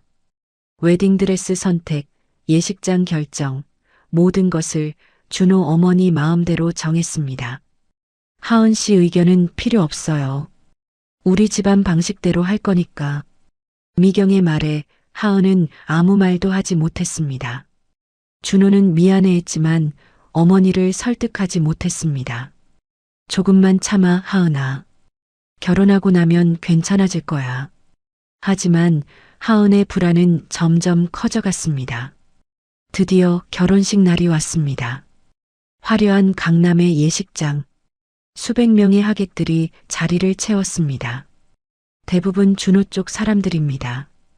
하은 쪽은 고작 몇 명의 친구들과 분식집 단골 손님들 뿐입니다. 하은은 웨딩드레스를 입고 대기실에 앉아 있습니다. 거울 속 자신의 모습이 낯설게 느껴집니다. 화려한 드레스, 정성스레 올린 머리. 하지만 얼굴에는 행복보다 긴장이 가득합니다. 신부님, 이제 입장하셔야 합니다. 웨딩 플래너가 부드럽게 말합니다. 하은은 깊게 숨을 들이쉬고 일어섰습니다. 입장 음악이 울려 퍼집니다. 하은은 천천히 버질로드를 걸어갑니다. 양옆의 하객들이 박수를 칩니다. 하지만 몇몇 사람들의 수군거림이 들립니다. 저 신부가 분식집 딸이래. 준호네 집안이랑 안 어울리는데. 하은은 고개를 숙인 채 걸었습니다.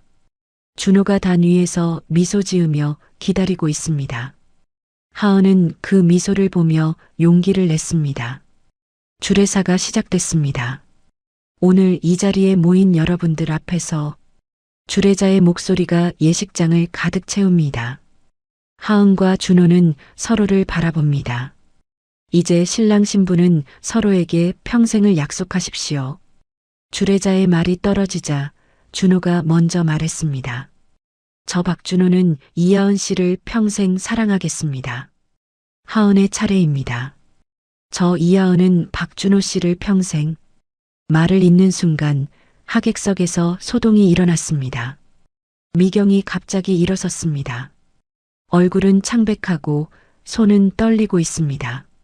모든 사람의 시선이 미경에게 쏠렸습니다. 잠깐만요. 미경의 목소리가 예식장에 울려 퍼졌습니다. 음악이 멈췄습니다. 하객들이 웅성거립니다. 어머님. 준호가 놀라 어머니를 바라봤습니다. 미경이 단 위로 올라왔습니다. 하은을 향해 손가락질하며 소리쳤습니다. 이 결혼은 안 돼. 절대 안 돼. 하객들이 술렁입니다. 하은의 얼굴에서 모든 색이 사라졌습니다. 어머님, 무슨, 너 같은 분식집 딸은 우리 집안에 들어올 자격 없어. 미경의 목소리는 예식장 전체에 퍼졌습니다. 채통도 없고 집안도 변변치 않고 내가 어떻게 이런 며느리를 받아들여. 하객들 사이에서 수군거림이 커집니다. 저게 무슨 일이야? 결혼식장에서 저러다니. 누군가는 휴대폰을 꺼내 영상을 찍기 시작했습니다. 하은은 그 자리에 얼어붙었습니다. 눈물이 뺨을 타고 흘러내렸습니다. 웨딩드레스 위로 눈물 자국이 번졌습니다. 엄마, 이러시면 안 돼요. 준호가 어머니를 말렸지만 미경은 멈추지 않았습니다. 준호야, 정신 차려. 이 여자는 우리 집안에 어울리지 않아. 지금이라도 늦지 않았어. 미경이 준호의 팔을 잡아당겼습니다. 준호는 어머니와 하은 사이에서 망설였습니다. 하은을 바라보는 준호의 눈빛이 흔들립니다. 그리고 천천히 하은에게서 눈을 돌렸습니다. 하은아, 미안해. 준호가 떨리는 목소리로 말했습니다. 그냥 당분간은 결혼을 미루는 게. 하은의 세상이 무너졌습니다. 준호 씨, 무슨 말씀을. 미안해. 준호가 고개를 숙였습니다. 나 어머니 뜻을 거스를 수 없어. 미경이 승리한 듯 웃었습니다. 그래, 준호야. 잘 생각했어. 미경은 하은을 향해 말했습니다. 이하은 씨, 이제 나가주세요. 당신은 이 자리에 있을 자격이 없어요. 하객들의 수군거림이 점점 커집니다. 하은의 친구들이 일어나 항의하려 했지만 하은이 손을 들어 말렸습니다. 괜찮아요. 하은이 떨리는 목소리로 말했습니다. 제가 나갈게요. 하은은 부케를 바닥에 떨어뜨렸습니다. 하얀 장미 꽃잎이 사방으로 흩어졌습니다. 그리고 천천히 돌아서서 버질로들을 걸어나갔습니다. 하객들은 조용히 지켜봤습니다. 누군가는 동정의 눈빛으로, 누군가는 호기심으로. 하은은 그 모든 시선을 견디며 걸었습니다. 한 걸음 한 걸음. 웨딩드레스의 긴 치마가 바닥을 쓸고 지나갑니다. 예식장 문을 나서는 순간 하은은 주저앉을 뻔했습니다. 다리에 힘이 풀렸습니다. 하지만 참았습니다. 밖에 나가기 전까지는 무너질 수 없습니다. 예식장을 빠져나와 복도에 선 하은. 아무도 없는 복도. 그제야 하은은 벽에 기대어 주저앉았습니다. 웨딩드레스가 바닥에 펼쳐졌습니다. 왜 이래야 했어? 하은은 흐느꼈습니다. 나는 그냥 사랑하고 싶었을 뿐인데. 예식장 안에서는 여전히 소란스러운 소리가 들립니다. 하객들의 웅성거림, 미경의 목소리. 하지만 하은에게는 아무것도 들리지 않습니다. 귀가 멍한 것 같습니다. 하은의 친구가 밖으로 나와 하은을 안았습니다. 하은아, 괜찮아. 울어도 돼. 하은은 친구 품에서 한없이 울었습니다. 평생 잊지 못할 치욕의 날. 결혼식장에서 버림받은 날. 꿈꾸던 행복이 산산조각 난 날입니다. 그날 밤 하은은 분식집으로 돌아왔습니다. 웨딩드레스를 입은 채로 거울 앞에 선 하은은 자신의 모습을 바라봤습니다. 눈물로 범벅이 된 화장, 구겨진 드레스. 나는 정말 자격이 없는 걸까? 하은이 스스로에게 물었습니다. 그날 이후 하은은 일주일 동안 가게 문을 닫았습니다. 아무도 만나지 않고 집에만 있었습니다. 먹지도 자지도 못했습니다. 준호에게서 몇 통의 전화가 왔지만 받지 않았습니다. 세상이 무너진 것 같았습니다. 일주일 후 하은은 마침내 분식집 문을 열었습니다. 단골 손님들이 걱정스러운 얼굴로 찾아왔습니다. 하은아, 괜찮아? 소식 들었어. 하은은 억지로 웃으며 대답했습니다. 네, 괜찮아요. 김밥 드릴까요? 하지만 괜찮지 않았습니다. 밤마다 악몽을 꿨습니다. 예식장에서 손가락질 받던 순간, 준호가 등을 돌리던 순간, 하은은 그 기억에서 벗어날 수 없었습니다. 어느 날 오후 낯선 노신사가 분식집에 들어왔습니다. 70대 중반으로 보이는 남자는 정갈한 양복을 입고 있습니다. 분식집과는 어울리지 않는 차림새입니다. 이하은 씨 맞으십니까? 노신사가 정중하게 물었습니다. 네. 그런데 누구세요? 하은이 의아해하며 대답했습니다. 저는 이승한 회장님의 비서였던 김태준이라고 합니다. 노신사가 명함을 건넸습니다. 하은은 명함을 받으며 눈이 커졌습니다. 한빛그룹 고문 김태준. 한빛그룹이라는 이름에 하은의 가슴이 뛰기 시작했습니다. 할아버지의 회사입니다. 할아버지, 말씀이세요? 하은이 떨리는 목소리로 물었습니다. 그렇습니다. 태준이 고개를 끄덕였습니다. 회장님께서 돌아가신 지 3년이 지났습니다. 그리고 이제 때가 왔습니다. 무슨 말씀이세요? 하은이 의자에 앉으며 물었습니다. 태준이 서류 가방에서 두꺼운 봉투를 꺼냈습니다. 회장님의 유언장입니다. 3년간 봉인되어 있었고 이제야 공개할 수 있게 됐습니다. 하은은 떨리는 손으로 봉투를 받았습니다. 봉투를 열자 정식 유언장이 나왔습니다. 변호사 도장이 찍혀 있고 법원 인증까지 받은 문서입니다. 유언장을 펼친 하은의 눈이 점점 커졌습니다. 첫 페이지 맨 위에 굵은 글씨로 적혀 있습니다. 한빛그룹 후계자 이하은. 하은은 숨을 멈췄습니다. 이게 무슨... 회장님께서는 손녀인 하은 씨를 후계자로 지정하셨습니다. 태준이 조용히 설명했습니다. 하지만 한 가지 조건이 있었습니다. 하은 씨가 33이 될 때까지 신분을 숨기고 평범하게 살게 하는 것. 하은의 머릿속이 복잡해졌습니다. 왜 저를? 태준이 말을 이었습니다. 회장님께서는 하은 씨가 재벌 후계자로 자라면 상처받을까봐 걱정하셨습니다. 그래서 평범한 삶을 살게 하시고 충분히 성숙해진 후에 진실을 알려주라고 하셨습니다. 하은은 유언장을 계속 읽었습니다. 한빛그룹의 주식 60%, 부동산, 현금, 모든 것이 하은 앞으로 되어 있습니다. 총 자산 가치는 3조 원이 넘습니다.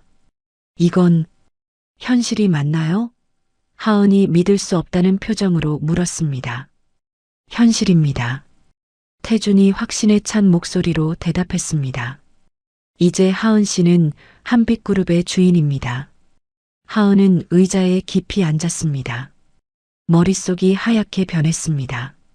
분식집 딸이라고 무시당했던 자신이, 결혼식장에서 쫓겨났던 자신이 사실은 3조 원 재벌의 상속녀였다니. 할아버지는 왜 제게 말씀 안 하셨어요? 하은이 눈물을 흘리며 물었습니다. 사랑하셨기 때문입니다. 태준이 대답했습니다. 하은 씨가 돈이 아닌 사람으로 존중받기를 바라셨습니다. 그래서 평범하게 자라게 하셨죠. 하은은 할아버지를 떠올렸습니다. 어릴 적 가끔 찾아오셔서 머리를 쓰다듬어 주시던 할아버지. 하은아, 넌 강한 아이야. 어떤 어려움도 이겨낼 수 있어. 그때 그 말의 의미를 이제야 알았습니다. 지금부터 어떻게 해야 하나요? 하은이 물었습니다. 내일 한빛그룹 본사로 오시면 됩니다. 태준이 주소가 적힌 명함을 건넸습니다. 임원진과 변호사들이 기다리고 있습니다. 정식으로 승계 절차를 진행할 겁니다. 태준이 떠나고 하은은 혼자 분식집에 앉아 있었습니다. 유언장을 바라보며 현실감이 들지 않습니다. 어제까지 김밥을 말던 자신이 오늘 3조 원의 주인이 됐습니다. 그날 밤 하은은 잠을 이루지 못했습니다. 침대에 누워 천장을 바라보며 생각했습니다. 준호와 미경의 얼굴이 떠올랐습니다. 분식집 딸이라고 무시하던 그들, 결혼식장에서 자신을 쫓아내던 그들. 이제 어떻게 하지? 하은은 스스로에게 물었습니다. 복수를 해야 할까? 아니면 그냥 새로운 삶을 살아야 할까? 머릿속이 복잡했습니다. 다음 날 아침 하은은 처음으로 정장을 차려입었습니다. 검은색 정장, 구두, 그리고 가방. 거울 앞에 선 하은은 낯설었습니다. 분식집 앞치마가 아닌 정장을 입은 자신이 강남 한빛그룹 본사 50층짜리 고층 빌딩입니다. 하은은 건물 앞에 서서 올려다봤습니다. 유리로 뒤덮인 화려한 건물. 이 모든 것이 자신의 것이라니 믿기지 않습니다. 로비로 들어가자 태준이 기다리고 있었습니다. 어서 오십시오, 회장님. 회장님이라니. 하은이 당황해했습니다. 이제부터 하은 씨는 한빛그룹의 회장입니다. 태준이 웃으며 말했습니다. 엘리베이터를 타고 최상층으로 올라갔습니다. 문이 열리자 넓은 회의실이 나타났습니다. 긴 테이블에 10여 명의 임원들이 앉아 있습니다. 모두 일어나 하은을 맞이했습니다. 한빛그룹 신임 회장님, 이하은님을 모시겠습니다. 태준의 선언에 모든 임원이 고개를 숙였습니다. 하은은 상석에 앉았습니다. 떨리는 마음으로 임원들을 바라봤습니다. 이들은 모두 하은보다 나이도 많고 경험도 많습니다. 하지만 지금 이 순간 하은이 이들의 상사입니다. 회의가 시작됐습니다. 재무이사가 회사 현황을 보고했습니다. 현재 한빛그룹의 총 자산은 3조 2천억입니다. 자회사는 15개이고 하은은 보고를 들으며 놀랐습니다. 상상했던 것보다 훨씬 큰 규모입니다. 회장님, 앞으로 어떤 방향으로 경영하실 계획이십니까? 한 임원이 물었습니다. 하은은 잠시 생각했습니다. 우선 배워야겠습니다. 경영에 대해, 회사에 대해. 제가 부족한 부분이 많으니까요. 임원들이 고개를 끄덕였습니다. 겸손한 태도에 호감을 느끼는 것 같습니다. 회의가 끝나고 하은은 회장실로 안내받았습니다. 넓고 화려한 공간, 거대한 책상, 고급 소파, 그리고 창밖으로 보이는 서울 전경. 하은은 책상에 앉아 서울을 내려다봤습니다. 며칠 전까지 분식집에서 김밥을 말던 자신이 지금 이 자리에 앉아 있습니다. 할아버지, 제가 잘할 수 있을까요? 하은이 하늘을 향해 속삭였습니다. 석 달이 흘렀습니다. 하은은 매일 아침 일찍 출근해서 밤늦게 퇴근하는 삶을 살았습니다. 회사 경영을 배우고 임원들과 회의하고 중요한 결정을 내렸습니다. 처음엔 어려웠지만 야간 대학에서 배운 경영학 지식이 도움이 됐습니다. 하은은 강남의 고급 아파트로 이사했습니다. 전용 차량, 비서팀, 경호원. 모든 것이 새로웠습니다. 하지만 하은은 자만하지 않았습니다. 매일 밤 경영 서적을 읽고 전문가들에게 배웠습니다. 어느 날 비서가 보고서 하나를 가져왔습니다. 회장님, 이 회사 검토해 보시겠습니까? 보고서 표지에는 SJ테크라고 적혀 있습니다. 하은의 손이 멈췄습니다. SJ테크, 준혼의 회사입니다. 이 회사가 왜? 하은이 조심스럽게 물었습니다. 자금난으로 부도 위기입니다. 비서가 설명했습니다. 은행 대출도 막혔고 조만간 무너질 것 같습니다. 하은은 보고서를 펼쳐봤습니다. 부채 200억, 유동성 위기, 직원 임금 체불. 심각한 상황입니다. 인수 가능합니까? 하은이 물었습니다. 가능합니다. 회장님께서 결정만 하시면 됩니다. 비서가 대답했습니다. 하은은 창밖을 바라봤습니다. 복수할 기회가 왔습니다. 하지만 하은은 바로 결정하지 않았습니다. 아니요. 아직은 아닙니다. 하은이 말했습니다. 그들이 스스로 깨닫기 전에는 의미가 없습니다. 몇 주 후 하은은 추가 보고를 받았습니다. 회장님, SJ테크가 정부 프로젝트 입찰에서도 탈락했습니다. 이제 정말 부도 직전입니다. 하은은 깊게 숨을 들이쉬었습니다. 좋습니다. 인수 절차를 시작하세요. 하지만 제 신분은 철저히 숨기십시오. 알겠습니다. 비서가 고개를 숙였습니다. 인수 제안이 SJ테크에 전달됐습니다. 준호 아버지 박상철은 급히 회의를 열었습니다. 한빛산업에서 인수 제안이 들어왔습니다. 변호사가 설명했습니다. 이게 마지막 기회입니다. 상철은 고민 끝에 결정했습니다. 좋습니다. 계약을 진행하세요. 며칠 후 계약서 서명 날이 왔습니다. SJ테크 회의실, 상철과 미경, 그리고 준호가 긴장한 채 앉아 있습니다. 한빛산업 대표님이 오십니다. 비서의 안내와 함께 문이 열렸습니다. 세 사람은 일어나 인사할 준비를 했습니다. 그런데 문을 통해 들어온 사람을 보는 순간 얼굴이 굳어졌습니다. 하은이었습니다. 검은색 정장을 입고 자신감 넘치는 표정으로 걸어 들어오는 하은. 안녕하십니까? 하은이 조용히 인사했습니다. 상철은 말을 잃었습니다. 하은 씨, 당신이. 미경의 얼굴은 창백해졌습니다. 이게 무슨... 준호는 믿을 수 없다는 표정입니다. 하은아, 너 왜? 하은은 침착하게 상석에 앉았습니다. 앉으시죠. 계약 이야기를 해야 하니까요. 상철이 떨리는 목소리로 물었습니다. 하은 씨, 당신이 한빛산업 대표라는 겁니까? 정확히는 한빛그룹 회장입니다. 하은이 명함을 건넸습니다. 한빛그룹 회장 이하은.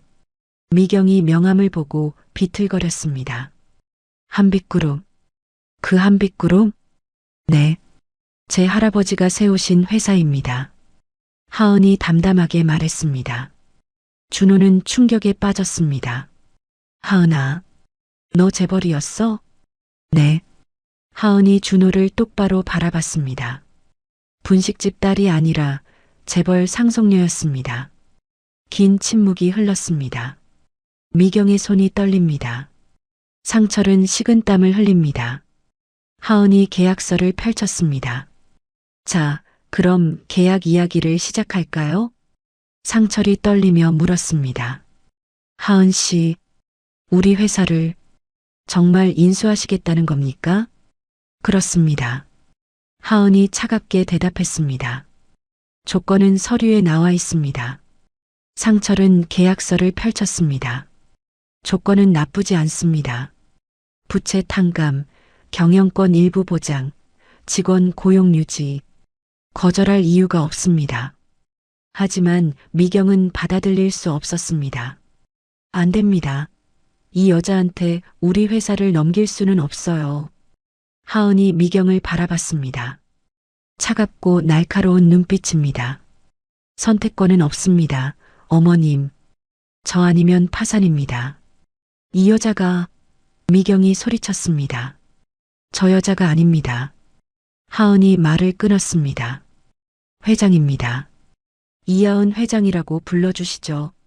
미경의 얼굴이 붉어졌습니다. 분노와 수치심이 뒤섞인 표정입니다.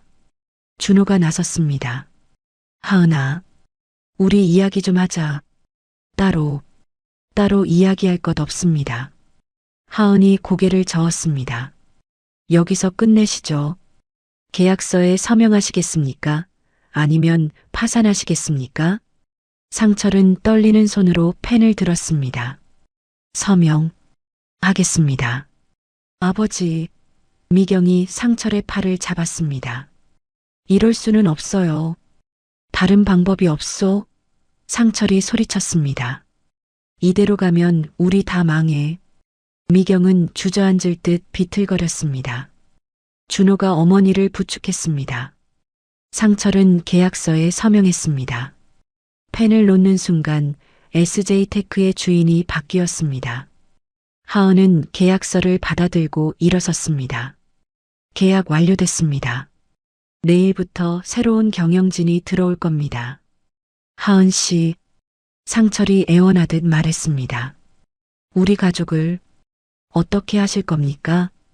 하은은 잠시 침묵했습니다. 그리고 차갑게 말했습니다. 지켜보겠습니다.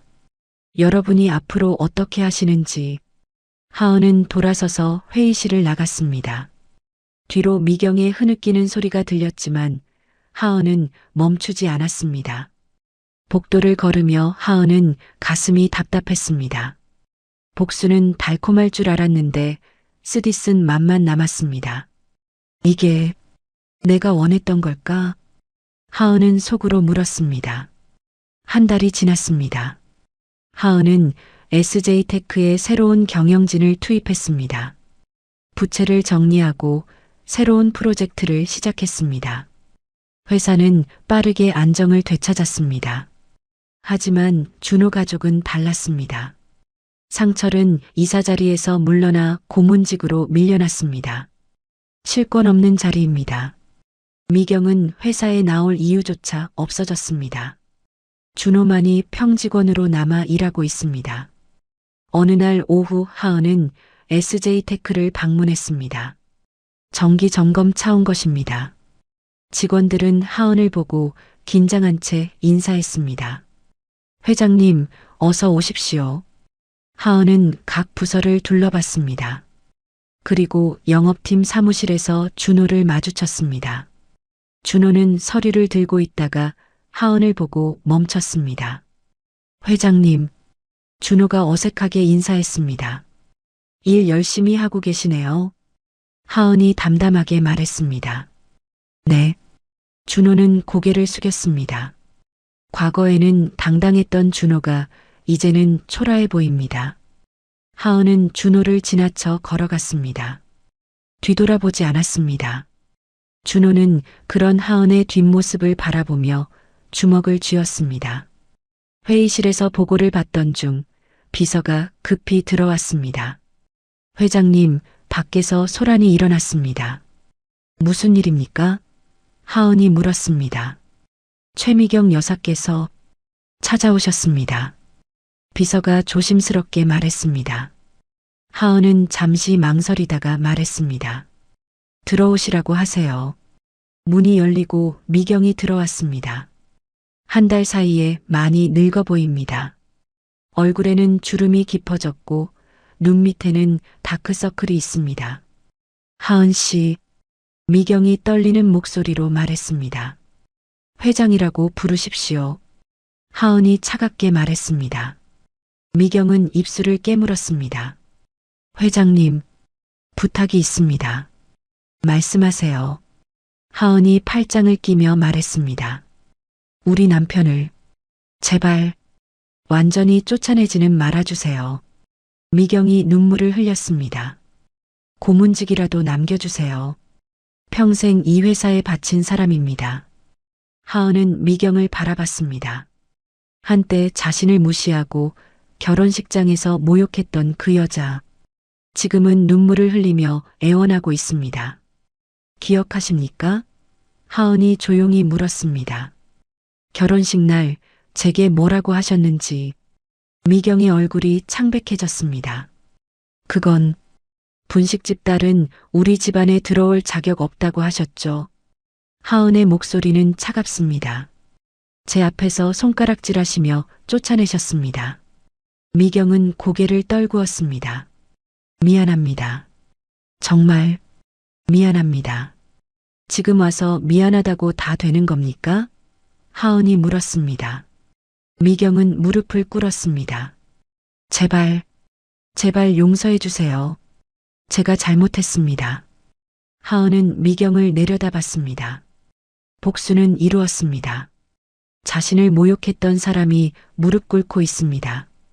하지만 마음은 편하지 않습니다. 일어나세요.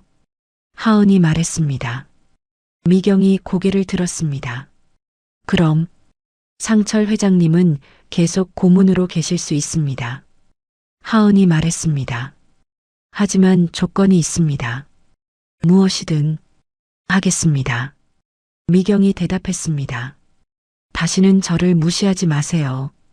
그리고 다시는 누군가를 신분으로 차별하지 마세요. 하은의 목소리는 단호합니다. 미경은 고개를 끄덕였습니다. 약속하겠습니다.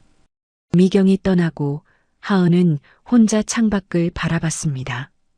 복수를 했지만 마음이 후련하지 않습니다. 오히려 공허합니다. 그날 저녁 하은은 분식집을 찾았습니다. 오랜만에 찾은 곳입니다. 가게는 여전히 영업 중이고 믿고 맡긴 사람이 잘 운영하고 있습니다. 사장님, 단골 손님이 하은을 알아보고 반갑게 인사했습니다. 오랜만이에요. 하은은 웃으며 대답했습니다. 네, 오랜만이에요. 김밥 하나 주세요. 김밥을 먹으며 하은은 생각했습니다. 이곳에서 일하던 때가 그립습니다. 힘들었지만 단순했습니다. 지금은 모든 것을 가졌지만 행복하지 않습니다. 집으로 돌아온 하은은 비서에게 물었습니다. 준호 씨, 요즘 어떻게 지냅니까? 힘들어하는 것 같습니다. 비서가 대답했습니다. 하지만 성실하게 일하고 있습니다. 하은은 고개를 끄덕였습니다. 알겠습니다. 며칠 후 하은은 준호를 회장실로 불렀습니다. 준호는 긴장한 채 들어왔습니다. 부르셨습니까, 회장님? 앉으세요. 하은이 말했습니다. 준호는 조심스럽게 앉았습니다. 둘 사이에 침묵이 흘렀습니다. 준호 씨, 하은이 먼저 입을 열었습니다.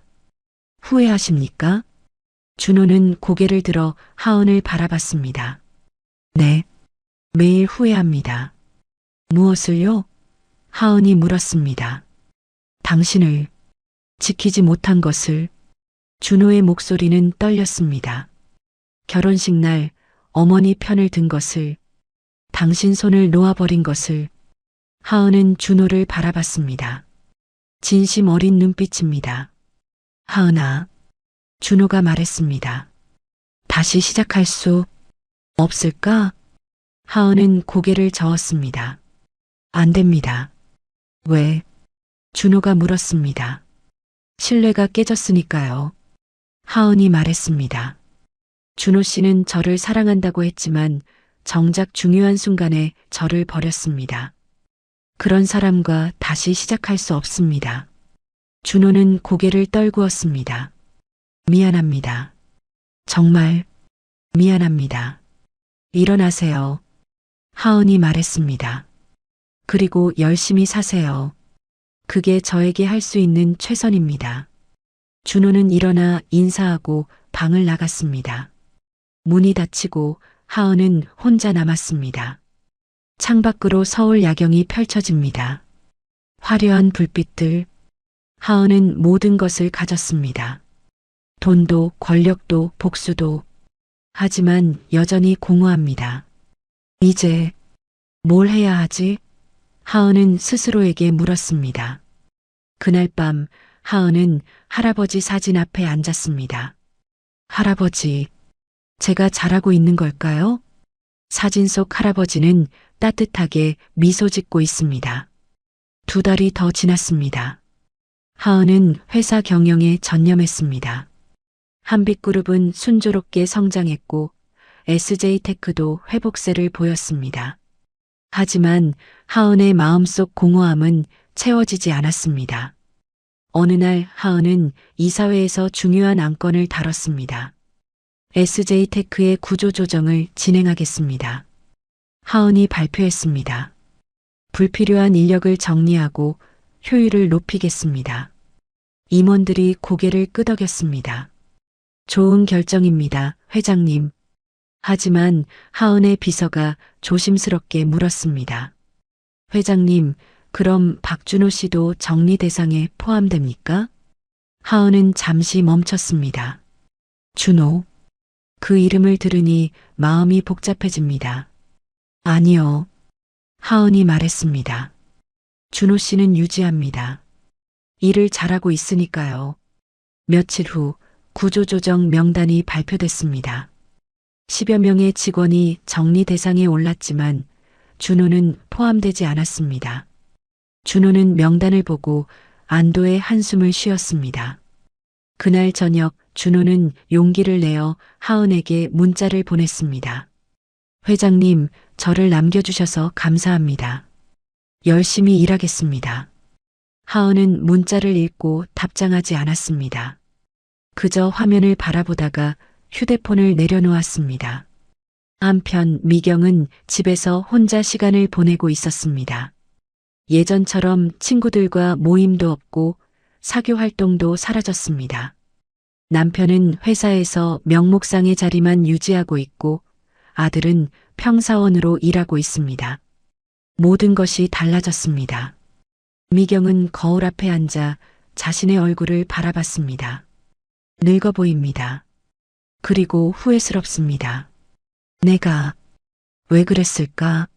미경은 결혼식 날을 떠올렸습니다. 하은을 손가락질하며 쫓아내던 자신. 그때는 당연하다고 생각했습니다. 체면과 가문을 지키는 것이라고 믿었습니다. 하지만 지금 생각하니 부끄럽습니다. 미경은 하은에게 다시 한번 사과하고 싶었습니다. 진심으로. 하지만 용기가 나지 않았습니다. 어느 날 하은은 분식집을 다시 직접 운영하기로 결정했습니다. 회장님, 정말 그러시겠습니까? 비서가 놀라며 물었습니다. 네. 하은이 대답했습니다. 제 뿌리를 잊지 않고 싶습니다. 그리고 그곳이 그립습니다. 하은은 주말마다 분식집에 나가 직접 김밥을 말기 시작했습니다. 단골 손님들은 하은을 보고 반가워했습니다. 사장님, 오랜만이에요. 네, 이제 다시 자주 올게요. 하은이 환하게 웃었습니다. 김밥을 만들며 하은은 평온함을 느꼈습니다. 회장실에서는 느낄 수 없던 감정입니다. 단순한 일, 손님들의 웃음, 김밥 냄새. 이 모든 것이 하은을 편안하게 만들었습니다. 소문이 퍼졌습니다. 한빛그룹 회장이 주말마다 분식집에서 일한다는 소문. 언론에도 기사가 났습니다. 재벌 회장, 서민과 함께하다. 하은은 언론 인터뷰 요청을 받았습니다. 회장님께서는 왜 분식집을 직접 운영하십니까? 기자가 물었습니다. 제 뿌리니까요. 하은이 대답했습니다. 저는 분식집에서 자랐고 그곳에서 많은 것을 배웠습니다. 아무리 높은 자리에 올라가도 제 시작을 잊지 않고 싶습니다. 기자가 또 물었습니다. 과거에 결혼식 사건이 있었다고 들었습니다. 그 일에 대해서는 어떻게 생각하십니까? 하은은 잠시 침묵했습니다. 그리고 조용히 말했습니다. 아팠습니다. 하지만 그 경험 덕분에 더 강해질 수 있었습니다. 이제는 용서하려고 노력하고 있습니다. 인터뷰가 방송되자 많은 사람들이 감동했습니다. 특히 미경은 그 인터뷰를 보고 눈물을 흘렸습니다. 미경은 남편에게 말했습니다. 여보, 제가 하은 씨한테 제대로 사과하고 싶어요. 상철이 물었습니다. 어떻게요? 직접 찾아가서 무릎 꿇고라도 진심을 전하고 싶어요. 미경이 말했습니다. 며칠 후 미경은 분식집을 찾았습니다. 주말 오후 하은이 김밥을 만들고 있는 모습이 보였습니다. 미경은 가게 앞에서 한참을 망설이다가 문을 열고 들어갔습니다. 어서 오세요. 하은이 손님을 맞이하다가 미경을 보고 멈췄습니다. 어머님, 회장님, 미경이 떨리는 목소리로 말했습니다. 잠깐, 시간 괜찮으십니까? 하은은 잠시 망설이다가 고개를 끄덕였습니다. 안으로 들어오세요. 두 사람은 가게 안쪽 작은 테이블에 앉았습니다. 미경은 가방에서 봉투 하나를 꺼냈습니다. 이건 뭡니까? 하은이 물었습니다. 사과의 표시입니다. 미경이 말했습니다. 받아주실지 모르겠지만 제 마음입니다. 하은은 봉투를 열어보지 않았습니다. 말씀하세요. 무엇 때문에 오셨는지. 미경은 깊게 숨을 들이쉬었습니다. 용서를 구하러 왔습니다. 이미 여러 번 사과하셨지 않습니까? 하은이 말했습니다. 아닙니다. 미경이 고개를 저었습니다. 그때는 회사 때문에, 남편 때문에 사과했습니다. 하지만 오늘은 진심으로 사과하러 왔습니다. 미경의 눈에서 눈물이 흘러내렸습니다. 제가 정말 잘못했습니다. 당신을 신분으로 판단하고 무시하고 모욕했습니다. 변명의 여지가 없습니다. 하은은 미경을 바라봤습니다. 진심이 느껴집니다. 인터뷰를 받습니다. 미경이 계속 말했습니다. 당신이 용서하려 노력한다고 했을 때 부끄러웠습니다. 제가 얼마나 작은 사람이었는지 깨달았습니다. 하은은 차를 따르며 말했습니다. 드세요. 미경은 놀랐습니다. 감사합니다. 두 사람은 잠시 침묵 속에서 차를 마셨습니다. 어머님, 하은이 조용히 말했습니다. 저도 완전히 용서했다고 말할 수는 없습니다. 아직도 아픕니다. 미경은 고개를 끄덕였습니다. 당연합니다. 하지만 하은이 말을 이었습니다. 노력하고 있습니다. 미움을 내려놓으려고. 왜냐하면 미움은 저를 더 힘들게 하니까요. 미경의 눈에서 눈물이 멈추지 않았습니다. 고맙습니다. 정말 고맙습니다. 하은은 미경의 손을 가만히 잡았습니다. 시간이 필요합니다. 하지만 언젠가는 완전히 용서할 수 있을 것 같습니다. 미경은 하은의 손을 꼭 잡으며 울었습니다. 그날 이후 미경은 변했습니다. 자원봉사를 시작했고 어려운 사람들을 돕기 시작했습니다. 과거의 오만함은 사라지고 겸손한 사람이 되어갔습니다. 1년이 흘렀습니다. SJ테크는 완전히 회복했고 이제 흑자 기업이 됐습니다. 한빛그룹도 업계 상위권으로 올라섰습니다. 하은의 경영 능력은 모두가 인정하는 바가 됐습니다. 어느 날 하은은 중요한 결정을 내렸습니다. SJ테크 임원 회의를 소집한 것입니다. 상철과 준호도 참석했습니다. 모두가 긴장한 표정으로 앉아 있습니다. 오늘 중요한 발표가 있습니다. 하은이 입을 열었습니다. SJ테크의 경영권에 대한 결정입니다. 상철의 얼굴이 창백해졌습니다. 준호도 긴장한 채 하은을 바라봤습니다. 하은이 서류를 꺼냈습니다. SJ테크의 경영권 40%를 박상철 회장님께 돌려드리겠습니다. 회의실이 술렁였습니다. 상철은 믿을 수 없다는 표정입니다. 회장님, 무슨 말씀을?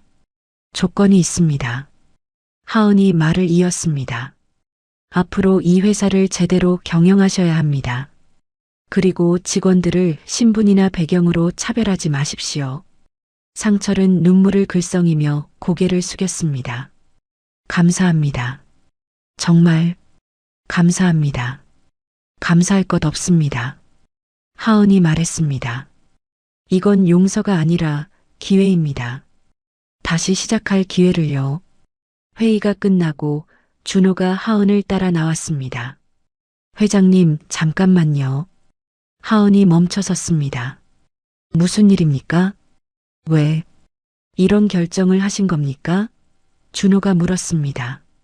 복수할 수도 있었는데. 하은은 준호를 바라봤습니다. 복수는 했습니다. 충분히. 하지만 복수로는 행복해질 수 없더군요. 그럼 준호가 조심스럽게 물었습니다. 우리를 용서하신 겁니까? 하은은 잠시 생각했습니다. 용서, 완전히 했다고 말할 수는 없습니다. 하지만 더 이상 미워하지 않습니다. 준호는 고개를 숙였습니다. 하은아, 미안해. 정말 미안해. 괜찮습니다. 하은이 말했습니다. 이제는 각자의 길을 가세요. 열심히 사시고. 하은은 돌아서서 걸어갔습니다. 준호는 그 뒷모습을 바라보며 눈물을 흘렸습니다. 며칠 후 하은은 분식집에서 특별한 손님을 맞이했습니다. 미경이었습니다. 하지만 이번엔 혼자가 아니었습니다. 10명의 여성들과 함께였습니다. 회장님, 이분들을 소개합니다. 미경이 말했습니다. 제가 자원봉사하는 쉼터의 여성분들입니다. 모두 어려운 상황에 계신 분들이에요. 하은은 여성들을 따뜻하게 맞이했습니다. 어서 오세요. 앉으세요. 미경이 설명했습니다. 회장님께 부탁이 있습니다. 이분들에게 일자리를 주실 수 있을까요? 한빛그룹이나 계열사에서. 하은은 놀랐습니다. 어머님께서 이런 일을 하고 계셨군요. 네. 미경이 고개를 끄덕였습니다. 회장님을 보며 배웠습니다. 신분이나 배경이 아니라 사람을 봐야 한다는 것을요. 하은은 감동했습니다. 물론입니다. 제가 면접을 주선하겠습니다. 여성들은 감사하다며 눈물을 흘렸습니다. 하은은 그들에게 김밥을 대접하며 이야기를 나눴습니다. 그날 저녁 하은은 미경과 단둘이 차를 마셨습니다. 어머님, 많이 변하셨네요. 미경이 쓸쓸하게 웃었습니다. 너무 늦었죠? 아닙니다. 하은이 말했습니다. 변화는 언제나 가능합니다. 미경이 하은의 손을 잡았습니다. 회장님, 아니 하은 씨, 정말 고맙습니다. 저를 포기하지 않아줘서. 하은은 미경의 손을 꼭 잡았습니다. 저도 배웠습니다. 용서가 얼마나 중요한지. 두 사람은 따뜻한 미소를 나눴습니다. 한 달 후 한빛그룹 창립 기념식이 열렸습니다. 화려한 호텔 연회장에 수백 명의 하객이 모였습니다. 하은은 단상에 올라 연설을 시작했습니다. 오늘 이 자리에 서게 되어 영광입니다. 하은이 말했습니다. 한빛그룹은 제 할아버지께서 세우신 회사입니다. 할아버지는 늘 말씀하셨습니다. 사람을 소중히 여기라고. 하은은 하객들을 둘러봤습니다. 저는 과거의 신분 때문에 상처받았습니다. 하지만 그 경험이 저를 더 강하게 만들었습니다. 이제 저는 다짐합니다. 한빛그룹은 누구도 차별하지 않는 회사가 되겠습니다. 박수가 터져 나왔습니다. 하객석에는 상철과 미경, 그리고 준호도 앉아 있습니다. 세 사람 모두 박수를 치며 눈물을 흘렸습니다. 행사가 끝나고 준호가 하은에게 다가왔습니다. 하은 씨, 축하합니다. 고맙습니다. 하은이 웃으며 대답했습니다.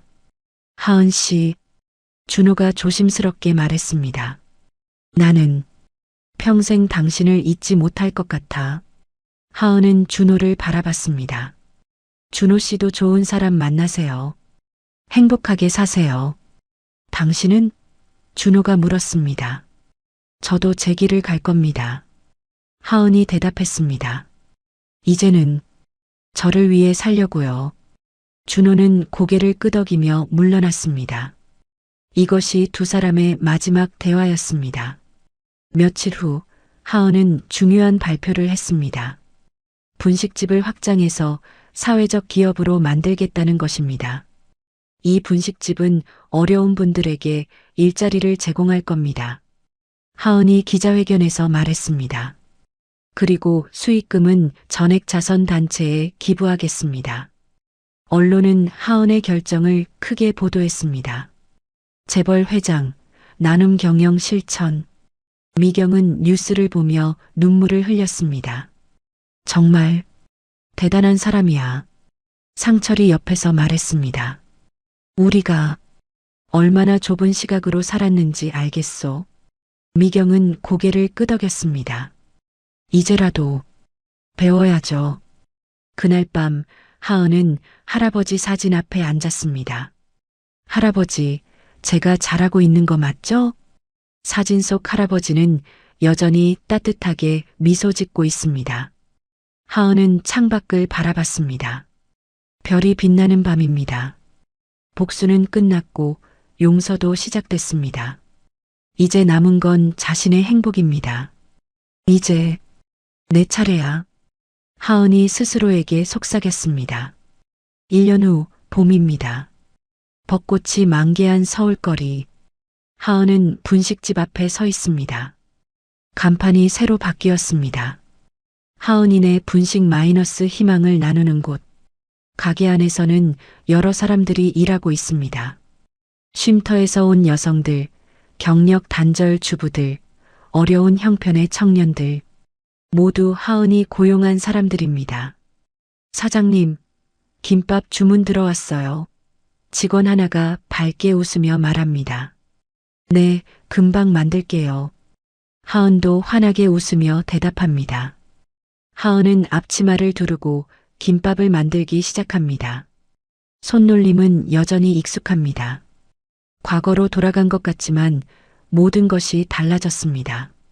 이제 하은은 선택했습니다. 이 일을.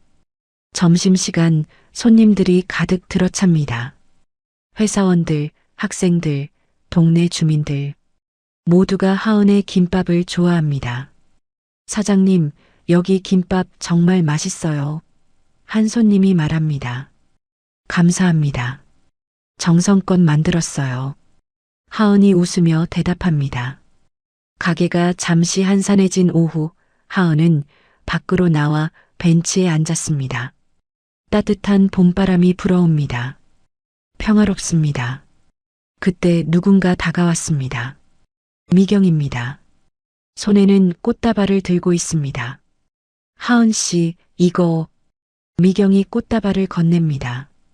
1년 전 오늘이 회장님께서 우리 회사 경영권을 돌려주신 날이에요. 하은은 꽃을 받으며 미소 지었습니다. 기억하고 계셨군요. 물론이죠. 미경이 하은 옆에 앉았습니다. 제 인생이 바뀐 날인데요. 두 사람은 잠시 침묵 속에 앉아 있었습니다.